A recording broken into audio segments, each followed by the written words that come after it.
ಈ ಒಂದು ಸುಂದರ ಧಾರ್ಮಿಕ ಕಾರ್ಯಕ್ರಮ ನೇತೃತ್ವ ಸಾನ್ನಿಧ್ಯ ಡಾಕ್ಟರ್ ಶಿವಾನಂದ ಭಾರತಿ ಮಹಾಸ್ವಾಮೀಜಿ ಅವರಿಗೆ ನಮಸ್ಕರಿಸಿ ಮತ್ತು ವೇದಿಕೆ ಮೇಲೆ ಉಪಸ್ಥಿತ ಇನ್ನಿತರ ಎಲ್ಲ ಶ್ರೀಗಳವರಿಗೆ ನಮಸ್ಕರಿಸಿ ಬಹಳ ಅತ್ಯಂತ ಒಂದು ಸುಂದರವಾದಂತಹ ಕಾರ್ಯಕ್ರಮ ಇಲ್ಲಿ ನಡೀತಾ ಇದೆ. ಇಂಚಲದಲ್ಲಿ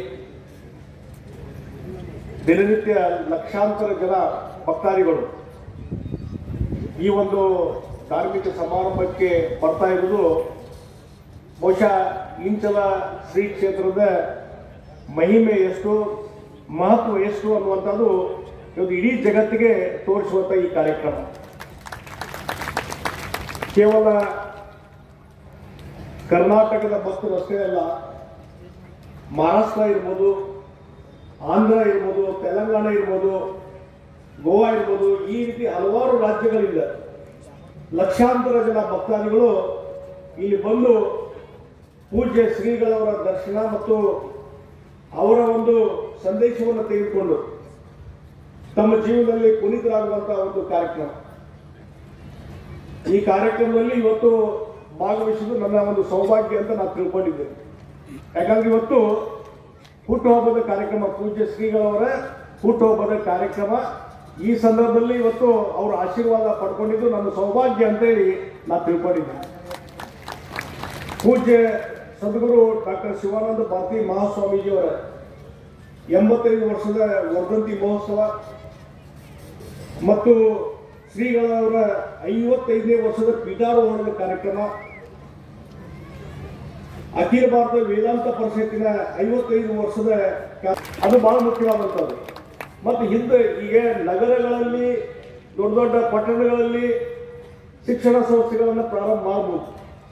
ಆದರೆ ಇಂಚಲಂತ ಗ್ರಾಮದಲ್ಲಿ ಪೂಜ್ಯ ಶ್ರೀಗಳ ನೇತೃತ್ವದಲ್ಲಿ 1975ರಲ್ಲಿ ಶ್ರೀ ಶಿವಾನಂದ ಭಾರತಿ ಶಿಕ್ಷಣ ಸಂಸ್ಥೆಯನ್ನು ಪ್ರಾರಂಭ ಮಾಡಿ ಅದರ ಮುಖಾಂತರ ಇವತ್ತು ಪ್ರಾಥಮಿಕ ಶಾಲೆ ಇರ್ಬೋದು, ಪ್ರೌಢಶಾಲೆ ಇರ್ಬೋದು, ಸಂಸ್ಕೃತ ಪಾಠಶಾಲೆ ಇರ್ಬೋದು, ಪದವಿ ಪೂರ್ವ ಕಾಲೇಜು, ಪದವಿ ಕಾಲೇಜು, ಶಿಕ್ಷಕರ ತರಬೇತಿ ಕೇಂದ್ರ, ಆಯುರ್ವೇದ ವೈದ್ಯಕೀಯ ಕಾಲೇಜು, ಆಸ್ಪತ್ರೆ, ಹೀಗೆ ಇವತ್ತು ಇಂಚಲ ಇರ್ಬೋದು, ಬೆಂಗಳೂರು, ಬಳ್ಳಾರಿ, ದುಮ್ಮಾಡದಲ್ಲಿ ಎಲ್ಲ ಕಡೆ ಇವರು ಶಿಕ್ಷಣ ಸಂಸ್ಥೆಗಳನ್ನು ಪ್ರಾರಂಭ ಮಾಡಿದ್ದಾರೆ.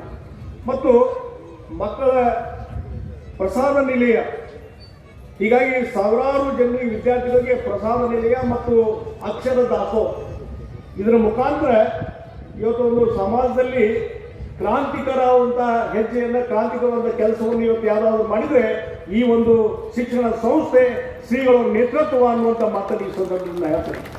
ಹೀಗಾಗಿ ಇಷ್ಟೊಂದು ದೊಡ್ಡ ಹೆಮ್ಮರವಾಗಿ ಬೆಳೆದಂಥ ಶಿಕ್ಷಣ ಸಂಸ್ಥೆಗಳನ್ನು ನಡೆಸಿಕೊಂಡು ಹೋಗುವುದು ಅಷ್ಟು ಈಸಿ ಅಲ್ಲ, ಬಹಳ ಕಷ್ಟಕರದಾಯಕ, ಬಹಳ ಶ್ರಮದಾಯಕ ಅಂತಂದ್ರೆ ಇವತ್ತು ಶ್ರೀಗಳವರ ಒಂದು ಮನಸ್ಸು ಮಾಡಿದ್ರೆ, ಅವರು ಸೂಚನೆ ಕೊಟ್ಟರೆ ಇವತ್ತು ಲಕ್ಷಾಂತರ ಜನ ಭಕ್ತಾದಿಗಳು ಈ ಶಿಕ್ಷಣ ಸಂಸ್ಥೆಗಳನ್ನು ನಡೆಸಲಿಕ್ಕೆ ಶಕ್ತಿಯನ್ನು ಕೊಡುವಂಥ ಕೆಲಸವನ್ನು ಮಾಡ್ತಾ ಇದ್ದಾರೆ.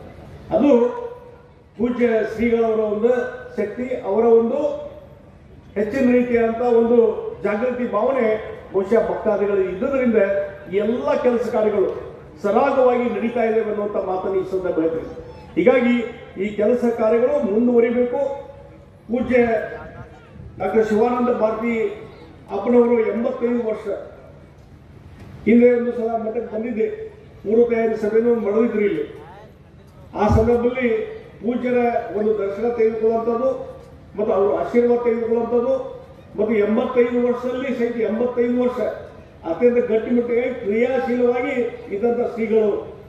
ಹೀಗಾಗಿ ಆ ರೀತಿ ಕ್ರಿಯಾಶೀಲತೆ ಇದ್ದುದರಿಂದ ಅವರು ನಾನೊಂದು ಬಯಸುವುದು ಅಂತಂದ್ರೆ ಪೂಜ್ಯ ಶ್ರೀಗಳವರ ಒಂದು ಮಾರ್ಗದರ್ಶನ ಮತ್ತು ಅವರ ಆಶೀರ್ವಾದ ಸದಾ ಭಕ್ತರ ಮೇಲೆ ಇರಬೇಕು. ಆದ ಕಾರಣ ನಾವು ಒಂದೇ ಒಂದು ಹೇಳುವಂಥದ್ದು, ಪೂಜ್ಯ ಶ್ರೀಗಳವರ ಅವರ ಆರೋಗ್ಯ ಇನ್ನೂ ಹೆಚ್ಚು ಆಗಿ ದೇವರ ಆರೋಗ್ಯ ಕಾಪಾಡಿಕೊಂಡು ಹೋಗುವಂಥದ್ದು ಆ ದೇವರ ಆಶೀರ್ವಾದ ಮಾಡಲಿ. ಮತ್ತು 100 ವರ್ಷದ ಕಾರ್ಯಕ್ರಮ ನಾವೆಲ್ಲ ಕೂಡಿ ಮಾಡಬೇಕು. ಆ ಕಾರ್ಯಕ್ರಮದಲ್ಲಿ ನಾವು ಭಾಗವಹಿಸಬೇಕು, ಅಂದ್ರೆ ನಾವು ಆ ಸಂದರ್ಭ ಇರಬೇಕು ಅಂತ. ಆ ಹಿನ್ನೆಲೆಯಲ್ಲಿ ಪೂಜ್ಯ ಶ್ರೀಗಳವರು 85 ವರ್ಷದ್ದು ಆಚರಣೆ ಮಾಡ್ತಾ ಇದ್ದೀವಿ. 100 ವರ್ಷದ ಆಚರಣೆ ಮಾಡುವಂಥದ್ದು ಭಾಗ್ಯ ನಮ್ಮೆಲ್ಲರೂ ಆ ಕಾರ್ಯಕ್ರಮ ಇರಬೇಕು ಅನ್ನುವಂಥದ್ದು ಈ ಸಂದರ್ಭದಲ್ಲಿ ಅವರ ಆಶೀರ್ವಾದವನ್ನು ಕೇಳಿಕೊಂಡು ಇವತ್ತು ಬಹಳ ಒಂದು ಸುಂದರ ಕಾರ್ಯಕ್ರಮ, ಲಕ್ಷಾಂತರ ಜನ ಭಕ್ತಾದಿಗಳು ಮತ್ತು ಲಕ್ಷಾಂತರ ಜನರಿಗೆ ಒಂದು ದಾಸೋಹ ಇವತ್ತು ನಡೀತಾ ಇದೆ. ಅನ್ನದಾಸೋಹ, ಶಿಕ್ಷಣ ದಾಸೋಹ ನಡೀತಾ ಇದೆ. ಈ ರೀತಿಯಾದಂಥ ಒಂದು ಸಂಸ್ಥೆಗಳು, ಈ ರೀತಿಯಾದಂಥ ಶ್ರೀಮಠ ಇವತ್ತು ಎಲ್ಲರಿಗೂ ಒಂದು ಆದರ್ಶಪ್ರಾಯ. ಇದು ಇನ್ನೂ ಹೆಚ್ಚು ಭಕ್ತರಿಗೆ